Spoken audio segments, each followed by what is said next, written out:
In our lead story today, we zero in on the Middle East, where the state of affairs in the first week of January 2025 is a world apart from what it was just 1 year ago.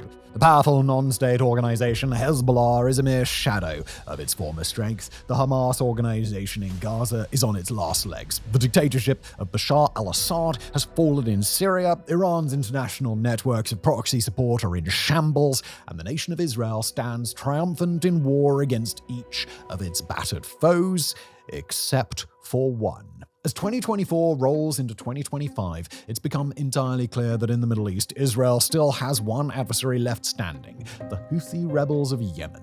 Unlike Hamas or Hezbollah, who've been nearly singularly focused on their battles with Israel, the Houthis have made something of a more global impression in the last year. Striking out at the valuable maritime trade route beyond their coastline, the Red Sea feeding into the Suez Canal, the Houthis have launched ballistic and cruise missiles, aerial and seaborne kamikaze drones, and more against major trade vessels, cargo ships, bulk carriers, oil and chemical tankers.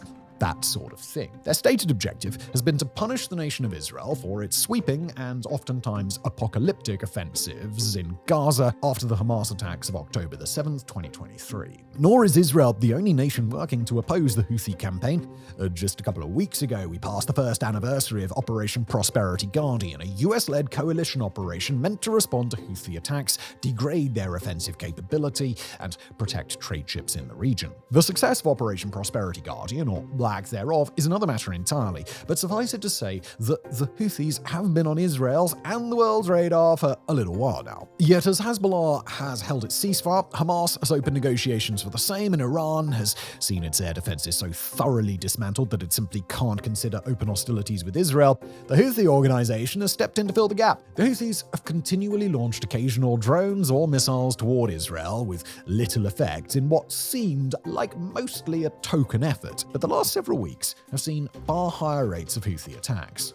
Those strikes often employ very fast and dangerous ballistic missiles, rather than the slower, more easily intercepted drones and cruise missiles they usually rely on. Just note it, by the way, if you've kept up with these attacks, you've probably heard the Houthis refer to these missiles with a bit of a specific buzzword, calling them hypersonic. But ballistic missiles of medium range or longer are almost always hypersonic, and they are a separate and much less groundbreaking thing than a maneuverable hypersonic cruise missile, which is a new technology in development and early use around the world. The Houthis would like to evoke all of the intimidation and grudging admiration that would come with them developing and using hypersonic cruise missiles, but, well, we here at WarFronts would rather that you guys, not duped. Ballistic or not, however, the Houthi attacks on Israel have become a growing problem. In December alone, Israel has carried out dozens of missile and drone interceptions coming from Houthi territory in Yemen, and not all of those projectiles have been stopped in time. On December the 9th, a drone damaged an apartment block in central Israel with no casualties.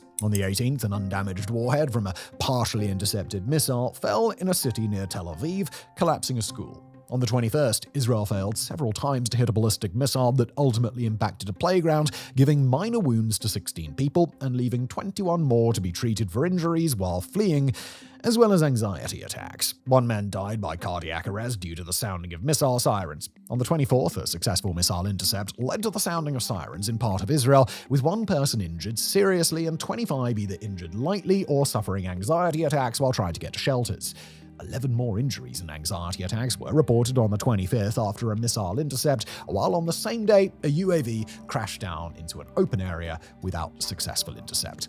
Similar incidents took place on the 27th and the 30th, while the rate of successful non-intercepted strikes on intended targets have been low so far. The campaign has spread intense fear through much of Israel, in areas where the pain of the October 7th attacks and years of prior Hamas rocket attacks have created a deep culture of post-traumatic fear that the Houthis have successfully exploited. All the while, the Houthis have kept up continual missile and drone attacks against maritime shipping traffic, pressuring the member nations of Operation Prosperity Guardian and proving that they're not afraid of running out of munitions anytime soon.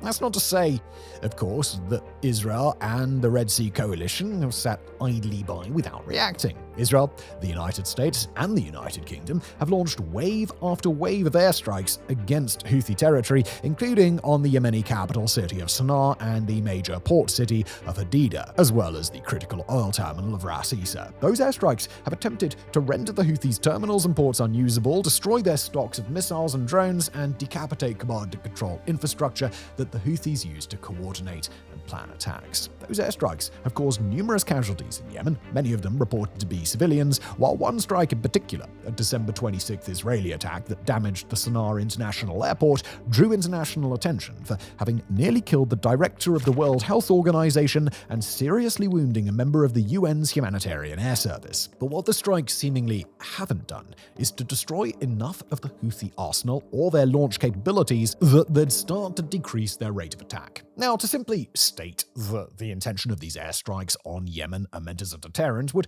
risk misstating our point here. These attacks are meant to degrade and destroy Houthi capabilities, infrastructure, personnel, and leadership. That has very much been clear. But while that's true, the airstrikes thus far have been calibrated for deterrent effect nonetheless. From the US flying its nuclear-capable B-2 Spirit over Houthi territory, to the coalition favoring strikes against drones and missiles that are prepped for launch, to Israel's decision to launch attacks mostly as a direct and limited retaliation for Houthi strikes, the goal here has been to get the Houthis to back down. Just look at the difference between Israel's anti-Hezbollah efforts before its massive pager attack in late 2024 versus the all-encompassing air campaign that came after. The Houthis are very much still in that before phase, getting a very real and harsh taste of Israeli and American retaliation, but not subject to the full airstrike capability of either nation. But over the last 2 weeks, Israel has been sending increasingly clear signals that deterrence will soon give way to outright destruction. On the 31st of December, Israel's ambassador to the UN, Danny Danon, issued a stark warning to the Houthis, something that he referred to as a final warning before hostilities escalate. Danon called upon the Houthis to immediately stop their missile attacks on Israel and will quote him here, "Allow me to remind you what has happened to Hamas, to Hezbollah, to Assad, to all those who have attempted to destroy us. Let this be your final warning. This is not a threat. It is a promise. You will share the same miserable fate."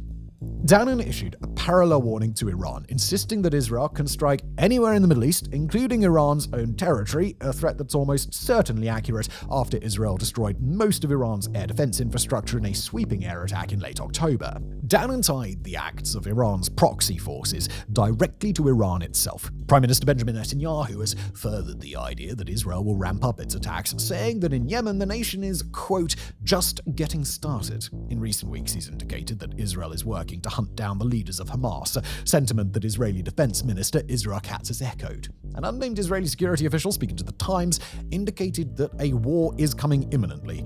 Quoting him here, "Until a few weeks ago, we retaliated once, twice.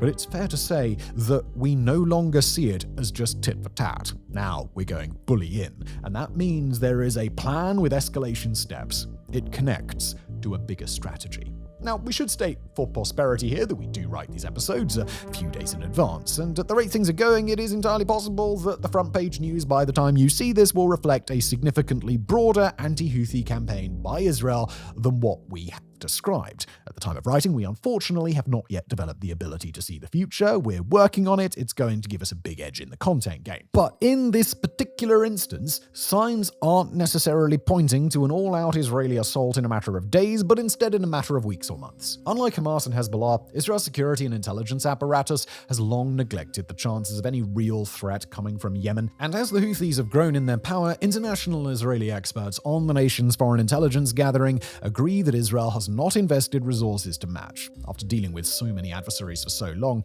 it'll take Israel quite some time to achieve the level of penetration of the Houthi organization that it did against, say, Hezbollah. While that depth of infiltration may not be necessary for Israel to broaden its air campaign, it'll need more and better intelligence than it's likely to have right now in order to run the sort of air war that Israel prefers. That sort of operation will be orderly, well-targeted, brutally efficient, and in this particular case, able to guarantee low risk of harm to its planes or pilots against an enemy in the Houthis that has shot down several American Reaper drones over the last few years. In a possible endorsement of the idea that this process won't move at lightning speed, that unnamed Israeli security official that we mentioned before speaking to The Times offered that, quote, there is definitive intent on the Israeli side and by its international partners to fully take them on. There is a full-fledged set of actions and capabilities that are being built now and will be executed at the right time. As another Israeli figure, the military commentator Yossi Yahashua wrote in a newspaper column on the subject, assassinating seasoned terrorist leaders who know how to hide in a faraway, chaotic country is not exactly a walk in the park. Of course, Israel is just one half of this new equation, and the other half, the Houthis themselves, are more than capable of issuing their own geopolitical signals. In this case, they don't appear to be backing down. On the same day that UN Ambassador Danon issued Israel's final warning, a Houthi leader on X wrote in Hebrew, quoting here, "Surprises are coming up." That same day, after Danon's warning was issued, the Houthis responded by launching 2 ballistic missiles at Israel, one at Ben Gurion Airport in Tel Aviv, and another at a power station south of Jerusalem. The head of the Houthis' so-called Supreme Revolutionary Committee, the aptly named Mohammed Ali al-Houthi, insisted that the organization had no intent of ending its strikes toward Israel in another post on X, and quoting here, "The pounding of the entity continues and the support to Gaza continues." The entity that he refers to here, of course, being Israel. As the Houthis make their public pivot to face down Israel outright, international aid organizations and the UN have begun to sound the alarm on what could very quickly become a new war zone in a fragile and vulnerable part of the world. As for what such a war zone might look like, it's unclear just what the Houthis might have in their arsenal. It's entirely feasible that the organization could launch large-scale wave attacks of missiles and drones against Israel, or direct their ire toward easier-to-hit targets, attacking isolated trade vessels or warships with a high enough concentration of munitions that they could break through anti-missile or anti-drone countermeasures. If they take that route, they might be able to deliver a relatively small number of meaningful hits, while a more conservative approach could see them step up the pace of their current attacks without fundamentally changing the type of attack they launch. Either way, it's highly unlikely that Houthi fighters will ever launch a large-scale attack on Israeli soil. On the opposing side, Israel will likely be able to devastate Houthi-controlled Yemen from the air with impunity, but the precision and effect of those airstrikes is another matter. In its current situation, Israel will be either forced to devote precious time and resources to intelligence gathering to identify targets, or take the risk of a more sweeping campaign, leading to potentially far higher civilian casualties. Either way, the involvement of the United States will be interesting to watch as well, as incoming President-elect Donald Trump will have to balance his full-throated support of Israel with campaign promises to avoid involving Americans in foreign wars. Whichever way this flaring conflict ultimately plays out, it appears that we will find out sooner rather than later. Both sides are already exchanging a substantial amount of munitions, and as each side escalates, the other has made it abundantly clear that they will escalate to match. Perhaps Israel can break the Houthis in 2025. Perhaps the Houthis will prove more resilient than they expected. One way or the other, a whole new population is about to be caught in the middle. Next up, we travel northeastward from Israel to Syria, where deep in the throes of a difficult but critically important political transition, news is coming so quickly that we could probably devote several hours to the subject. But rather than taking up the better part of your day, you're welcome, we're going to do a bit of a speed run across Syria and account for the good news, the bad news, and the hard-to-pass news that define the final days of 2024. Let's start with the bad news, and in particular, a pair of attacks that indicate hard times to come in the Syrian transition. The first, and the one that captured the global headlines, came on December the 25th in western Syria near the port city of Tartus. This is an area where the high population of former dictator Bashar al-Assad's Alawite minority, where Russia maintains a major military base, and where the Assad regime had maintained something of a stronghold prior to its collapse. It's an area where any loyalist elements left over from the regime might choose to make themselves known, and on the 25th, they did just that. In an ambush attack, a group of pro-Assad insurgents attacked a number of troops under Syria's new interior ministry who had been in the area as part of a larger push to hunt down remnant Assad militias. 14 troops from the interior ministry were killed in the ambush, along with 10 others being wounded. The other attack worth discussing took place on the same day, and this time it came in areas of northern Syria where the country's Kurdish minority maintains an autonomous stronghold, Rojava. According to the Turkish Defense Ministry, speaking for a northern neighbor to Syria that's long had its own animosity toward the Middle East's Kurds, the Turkish military had killed 20 members of the Kurdistan Workers' Party and a militia called the YPG. Those militants were killed in northern Syria, along with one militant killed in northern Iraq after allegedly preparing to launch an attack. Strikes by Turkey against the Kurds of Rojava are nothing new, but they are an unwelcome reminder of an ongoing confrontation in Syria's north that, artificially tied to the goings-on in Damascus, could very easily restart large-scale fighting in the fragile nation. The situation of the Kurds in this difficult moment has been an important subject of discussion all across Syria as Rojava struggles to reconcile the complex realities of its new situation. After vowing not long ago that it would defend its control over the city of Kobani, Rojava's military wing, the Syrian Democratic Forces or SDF, have now indicated that they are willing to cede Kobani if necessary. The SDF has indicated that they will work to comply with Turkey's demands that non-Syrian Kurds who've come to Rojava to fight would be sent out of the country if Rojava is able to reach a total ceasefire with Turkey. The United States has been trying to broker such a ceasefire, although it's not clear that those efforts will last beyond the 20th of January.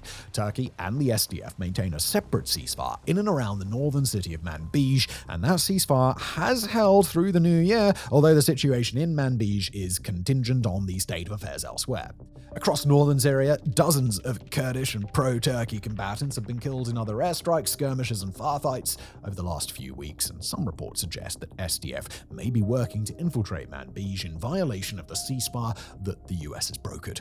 Back in Damascus, the effort to integrate Syria's anti-Assad fighters into a new government is still ongoing. On December the 24th, the new Syrian transitional government reached an agreement with many leaders of various rebel factions in which those leaders were to dissolve their groups and reconsolidate them under the command of the Syrian Defense Ministry.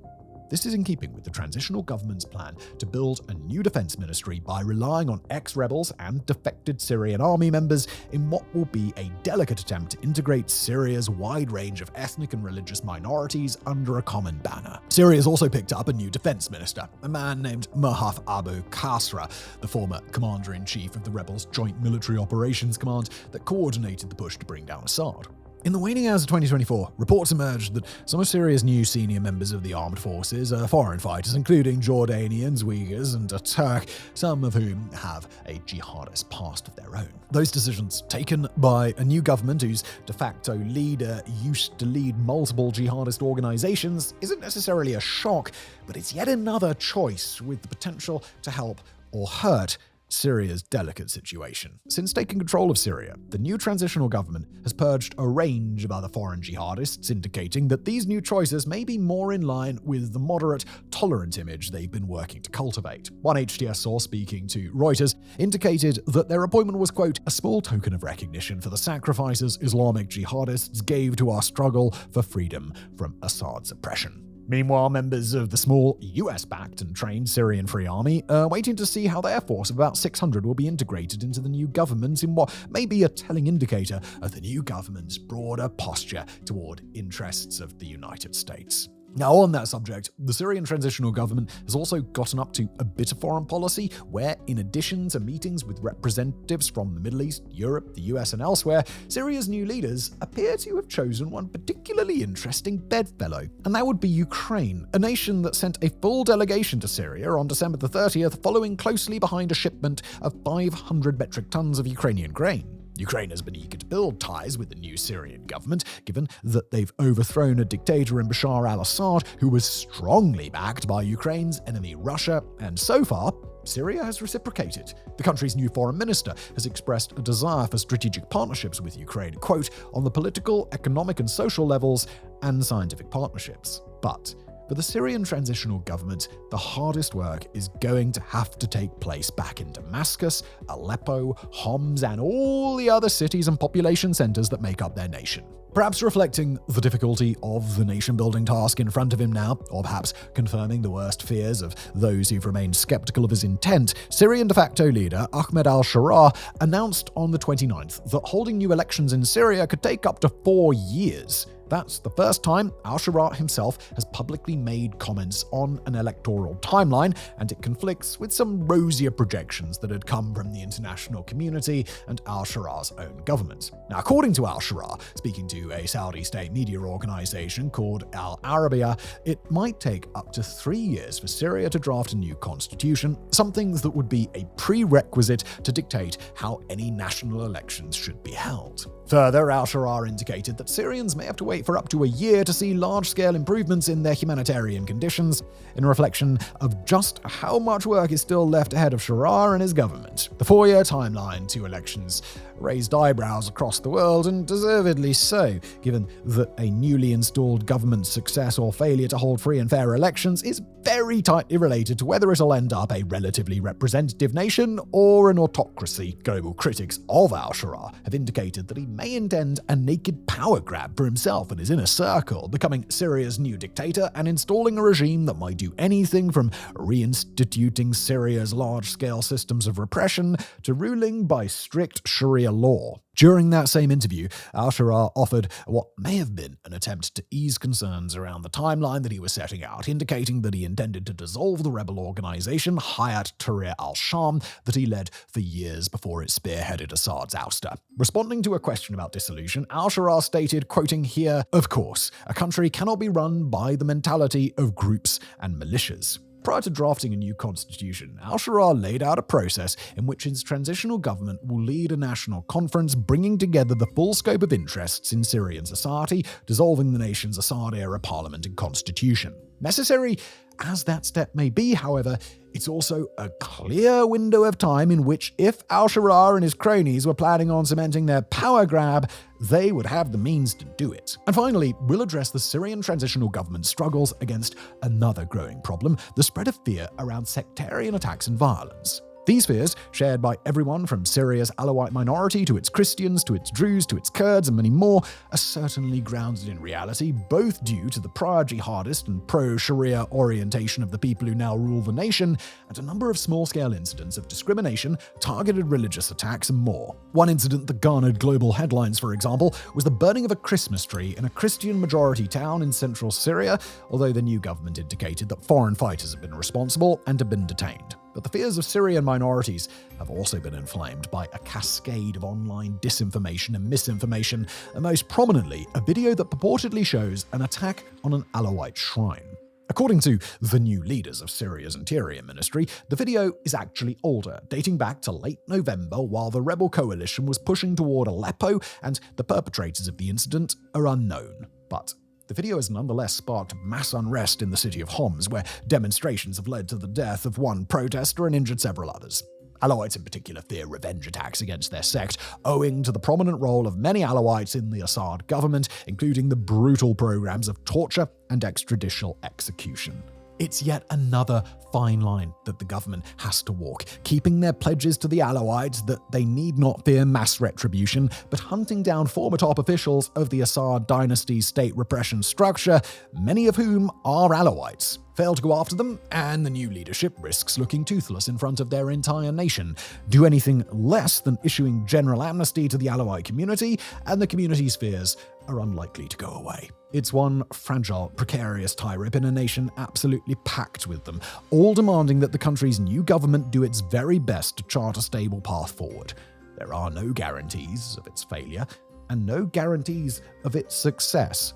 But if anything is clear, it's that this is the moment where Syria will find out whether it's headed to a better future or descending into a new nightmare. One of the most overused sayings in the English language is, "Don't put all your eggs in one basket." But just because something is a tired old cliche doesn't mean that it can't also be true, as South Sudan is currently finding out to its detriment. Since independence from Sudan in 2011, the young country has relied entirely on oil exports to keep its economy ticking over. Specifically, it relied on just 2 pipelines to carry that oil across its old overlord to the north and onto export terminals on the Red Sea. Together, these 2 pieces of infrastructure made up the oily basket that South Sudan put all its economic eggs in. Depending on which sources you read, they accounted for anywhere between 85 and 90% of government revenue. So you can imagine what sort of catastrophe might unfold if one of those metaphorical baskets were to be suddenly destroyed. Well, that's exactly what happened in February of last year. The Petrodar pipeline, which accounted for 2/3 of Juba's exports, ruptured not too far outside the Sudanese capital of Khartoum. Normally, this would have been a relatively straightforward repair job, but things near Khartoum have not been normal since April 15th, 2023, when a gigantic civil war erupted between the Sudanese army and the paramilitary Rapid Support Forces. With fighting so heavy that repairs were impossible, the pipeline went offline for months. The result? According to The Economist, South Sudan is now, quote, experiencing perhaps its worst economic crisis since independence. The stats themselves are grim in the extreme. The IMF claims that the economy shrunk by about a quarter across 2024. General inflation has spiked to 120%, while Bloomberg reports that the price of staple goods like bread has increased tenfold. With the local currency having collapsed against the dollar, everything from simple medicines to energy has become unaffordable, with blackouts crippling everywhere from government ministries to hospitals. But awful as all this is, it's still a little outside of our remit as a channel. No.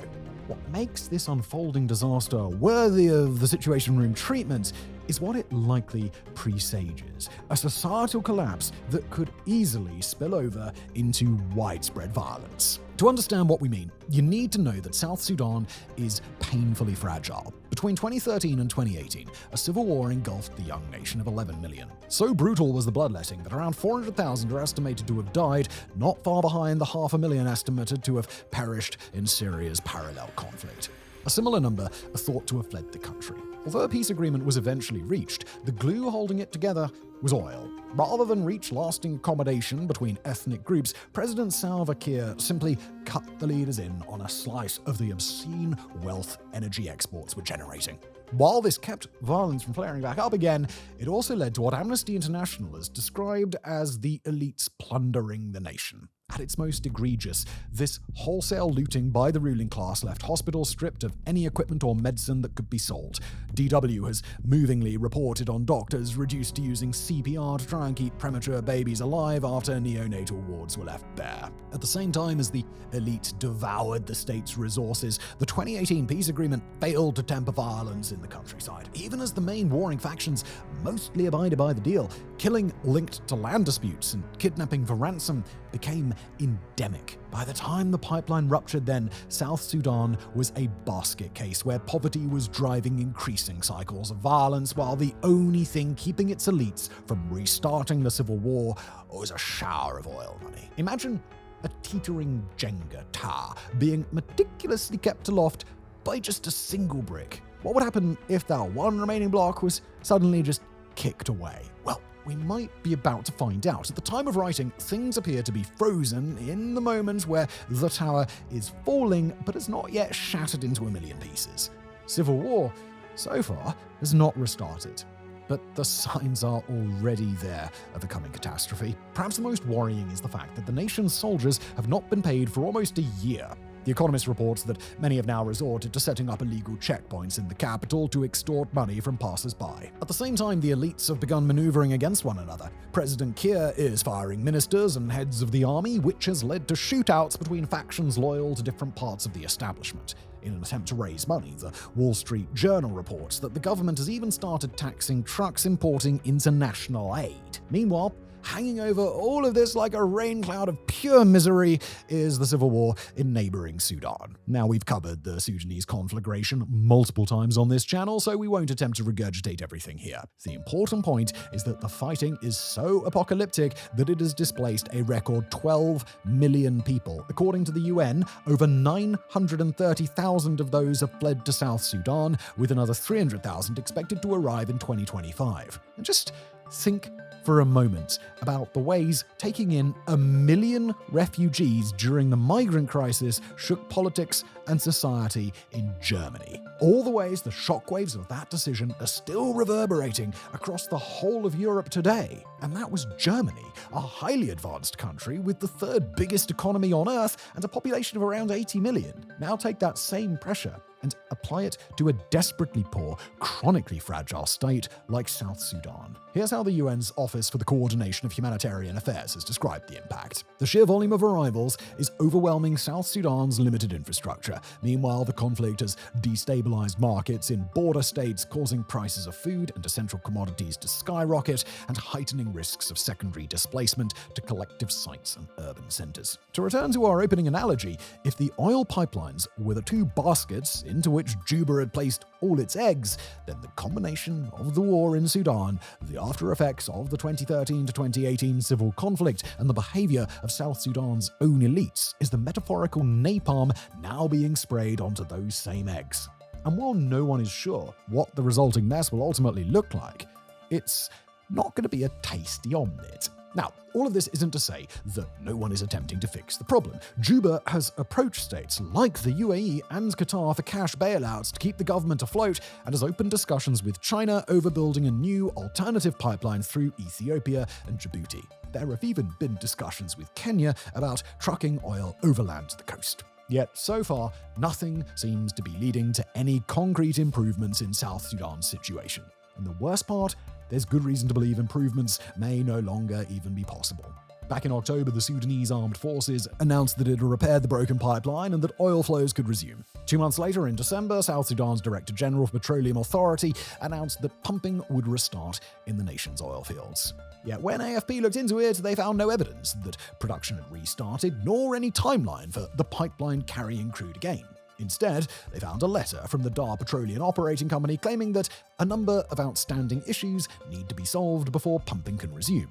Even gloomier, The Economist predicts that, quote, even if the pipeline were turned back on tomorrow, the troubles in the oil sector would hardly disappear. As evidence, they point to declining production since 2011 and the recent exit of the major foreign investor, Malaysia's Petronas, in August of last year. So, where does that leave things as 2025 gets underway? Put it simply, nowhere good. The World Food Programme estimates that even without a return to civil war, 57% of the population will be facing acute food insecurity in the lean season. Meanwhile, the International Rescue Committee thinks that recent floods have placed nearly 1 million at risk of waterborne diseases such as cholera. Meanwhile, the oil money keeping the elite happy is steadily drying up. Last time exports were halted, it was mere months before the country descended into civil war. Whether the young nation's rapacious ruling caste can keep the peace this time remains to be seen. To sum up, 2025 may only just be underway. But already, it's looking like, for the long-suffering people of South Sudan at least, a new conflict may be already on the horizon.